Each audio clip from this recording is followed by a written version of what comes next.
What's up? What's up? Welcome back to Snackcast. Yep. You doing all right? Yeah, I'm great. All right, cool. What's on tap? More diet. Diet. Seems like we're talking about a lot of diets lately. And that's today we're going to do Carnivore. Carnivore. Right?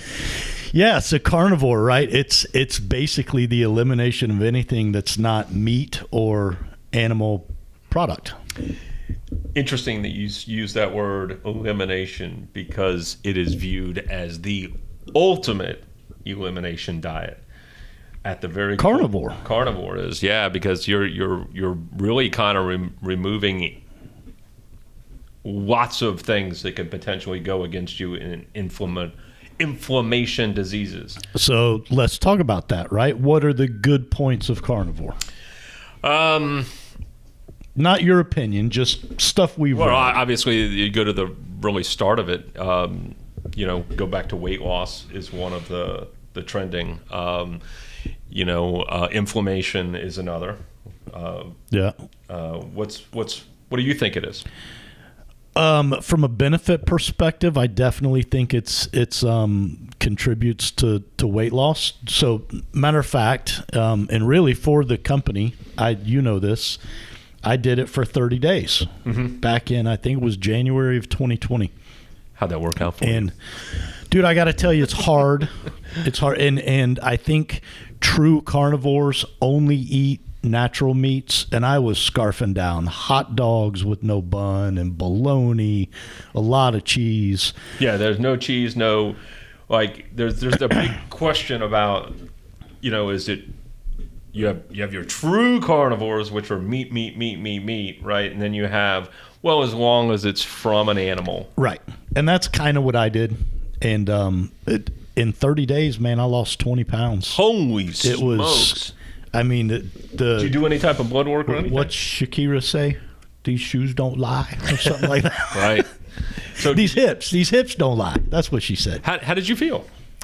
Really, man, I didn't have any detrimental feelings or effects or sluggishness, or I probably felt sharper. I don't want to, I do think that carbs are dangerous. And I think completely eliminating them for 30 days had a mind-blowing. Was it hard? I mean, that sounds really hard to do. Well, man, so the first week I tried to do it the right way, where it's basically moderate to high-fat steaks and eggs, like all the time. And, man, after a week, it was like, I got to have something else. So, yeah, I would say it's hard in the restricted nature of it. Okay. But so there's really no snack. I mean, no snacking is kind of part of that, right? I mean, did you feel hungry in between?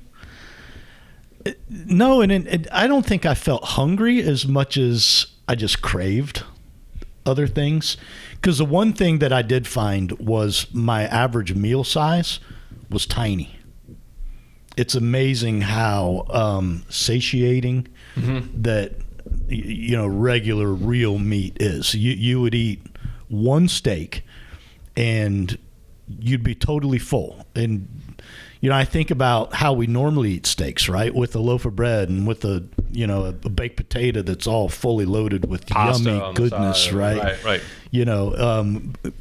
If you just eat the steak, it's amazing how all by itself that was good. All by yourself, you're good. So a lot of people with severe autoimmune diseases try carnivore because it is a very basic starting point of what is causing all of my issues, and the odds that beef or chicken or any type of meats is causing that. It's probably slim to low. So that's why they view it as the ultimate elimination diet. And I read one study where the patient in the study had chronic illness her whole life, right? And she embarked on really as an elimination. I'm going to cut out bread first. I'm going to cut out this first. And nothing got better until she got down to basically a carnivore diet. And she even found better results in lamb. Only lamb. Only lamb. So not even cow. I remember that story. That was. Yeah. So it's there's certainly, to Kevin's point, it's probably one of the harder of the elimination type diets, but some of the benefits can be really unusually impactful, right? And then the obvious negatives that the critics want to point to: cholesterol, Right. not enough nutrients, you're not getting enough fiber. The advocates against that say that when you cut out the poisons that are carbohydrates, that your body doesn't require all these additional vitamins and nutrients. So it's kind of all over the map. It's almost like if you're a proponent of carnivore, then you're hated among certain other groups. Oh, there's a ton. There's a ton of, I think there's a ton of major food organizations / Monsanto that's 3 days in a row we got it that is, on there. yeah. So sorry, Monsanto. Yeah, right. Don't sue. Don't sue. Anyway, there's all these corporations really that don't want this information. Big Pharma. Big Pharma Doesn't want you not taking their ointment or their pill. Now, there's a lot of people on the other side of this equation that go, hey, you take the good with the bad, or take the bad with the good. What would be, so you mentioned the cholesterol, obviously you did blood work before and after, I think. I did. Do you remember any kind of results that you had? Man, I remember whichever is the good one was high, but the bad one was normal. Okay. And from a cholesterol perspective, I'm no expert from a cholesterol perspective. I'm no expert, but you can't have too much good, right? Right. And obviously take into account your current situation. Good idea to talk to your doctor before you go to a for sure. A strict carnivore type of diet. Right. I did not, but that's well, you lived. All right, that's it. I think we're out of time. We're actually over. This was an interesting topic today. It's a good one. I read up on it. A lot of competing arguments. People don't want to agree on whether this is good or bad, which makes me go, oh. There's something to it. Yeah. Yeah. So email us, snackcast@yes.fit, with your ideas, comments, criticisms, and that's it. That's it. Keep moving, people. See you.